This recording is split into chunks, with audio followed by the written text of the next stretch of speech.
lover siya. Ang dami niyang dalang dog. Tapos may pusa. Tapos ayan, magkayakap sila habang natutulog.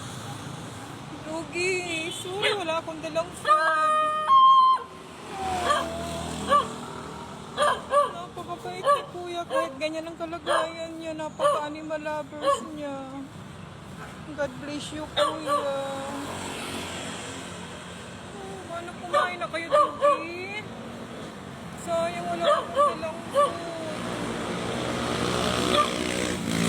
Alam mo, sa mga ganito, sila yung mga mababait sa hayop. Kuya, God bless you.